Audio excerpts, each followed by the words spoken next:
Halt! Who are you and where are you going? I'm Henry, son of the Skalitz blacksmith. I'm going to see my liege, Sir Radzig Kobyla of Dvoyets. Of course you are, lad, and I'm the Pope. What do you want from his lordship, and what makes you think he'll see you?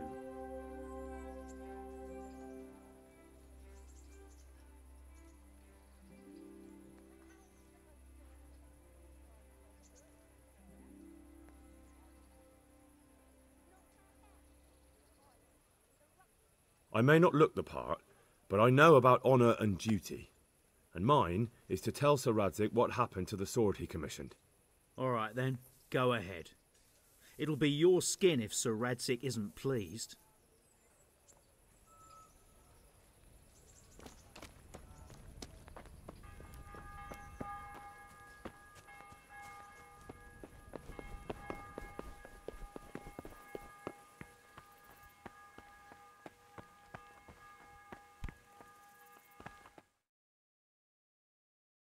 Could that be the smith's son, Hal? On my soul, it is him. What are you doing here, lad? We thought you were done for.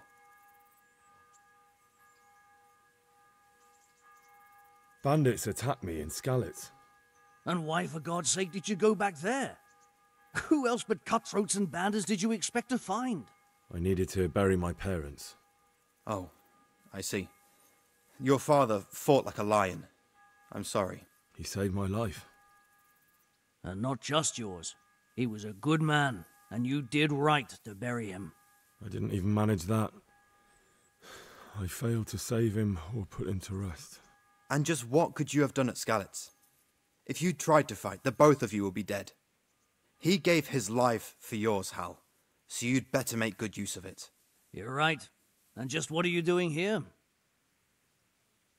I must speak with Sir Radzig. Is he here? He's in the palace with Sir Hanush of Rattay. They're feasting in the Knight's Hall.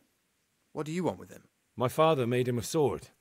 He asked me to deliver it to Sir Radzig. I don't see any sword. No. Bandits attacked me and stole it. I need to tell his lordship what happened. And then I'm going to find the sword. Of course you are, Hal. Good luck. Thanks.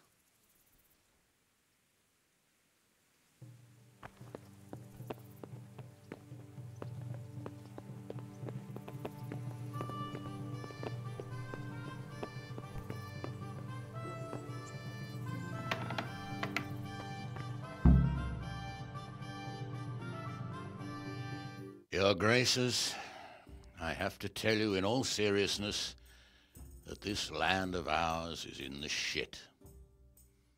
Deep fucking shit. Don't you agree? I might not have put it as eloquently as you, Hanush, but I've been driven out of my own castle, so I'm hardly going to disagree. Indeed. But Pirkstein is yours for as long as you need it. There's room enough for your men and you here at Rattay, and I'm sure my ward won't have any objection to me lending you his castle. I'd be honoured. Pirkstein is at your disposal as long as you wish, Your Grace. Just as well you have another castle at the other end of town, eh?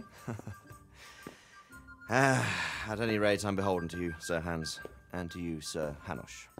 I don't like to speak ill of your people, Sir Radzig, but, well, there's no love lost between the townsfolk and the refugees. There's been talk of criminality. Well, they'll have to get used to it until the situation's resolved. But when will it be resolved? And what on God's earth is this war even about? I won't lie, sir. I don't understand it. You aren't alone, Father. I believe Sigismund's original intention was to persuade Wenceslas to accept the imperial crown and to leave the rule of Bohemia to him. Who could blame him? I know Wenceslas is a friend of yours, Radzig, but even you have to admit he brought it upon himself. I can't deny the king neglected affairs of state for other pursuits. There is a need for order in the land, but I don't think the lords who sided with Sigismund realized just what Hungarian order looks like. Hungarian order. What concerns me, sir, is how a good Christian could resort to such brutality. To give him his due, I don't think he expected the lords of this country to stand behind the king. But thanks to him, we're tearing ourselves apart, and now he has to get things under control. But why in God's name does he have to use those barbarians? Money is the root of all evil, young sir. Wars are costly, and this one has dragged on for a year. Sigismund ran out of coin for knights, so he recruited those whore sons that settled in Hungary. The less he pays, the more they make up for it with plunder. That's why he attacked us. He was after our silver. What are you doing? You've no business here. Clear off. Wait, it's Henry. Henry, who disappeared after I clearly ordered him to remain at Talmberg. I'm sorry, sir, but I had to bury my parents. Had to? Do you think you were the only man who lost someone there? But the others listened to their lord. And it wasn't just your own life you nearly threw away. So Robard and his men risked theirs to save you. I'm sorry, but I had to. Oh, there you go. When you have to, Radzig. Your father was a remarkable man, and your mother, she was remarkable too. They deserved a Christian burial. Did you manage that at least? No.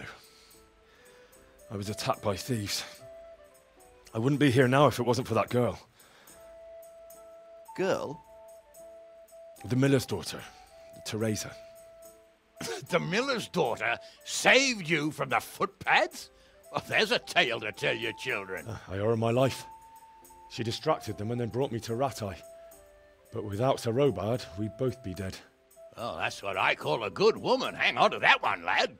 Still, it's a great shame your parents are buried in unconsecrated ground. That means purgatory for them. Be quiet, Friar. I didn't invite you here to eat me out of house and home and deliver a sermon while you were doing it.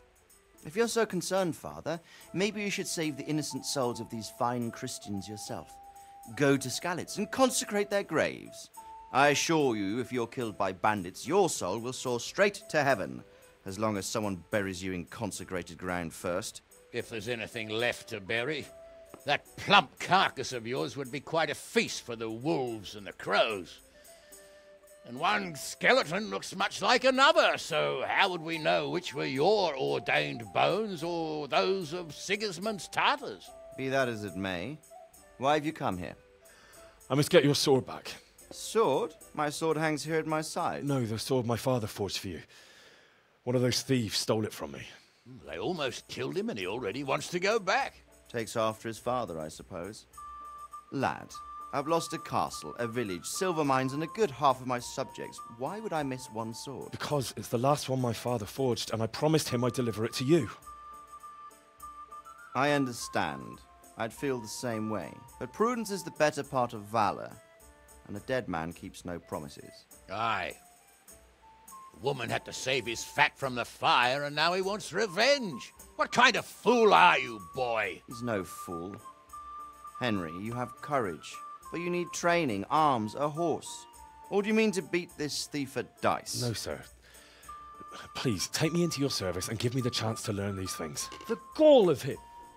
Fled from the enemy, disobeyed your orders, duped Sir Divish, lost your sword, put Sir Robard in danger with his actions, and now he wants a promotion. Sir Capon's right. What you say is certainly true, except for fleeing the enemy. You would have run as well. Believe me. Henry's earned some punishment, but how do you punish someone who's already lost everything, Courage and blind obedience are good qualities for a soldier, but a wise man also appreciates loyalty, perseverance, and determination.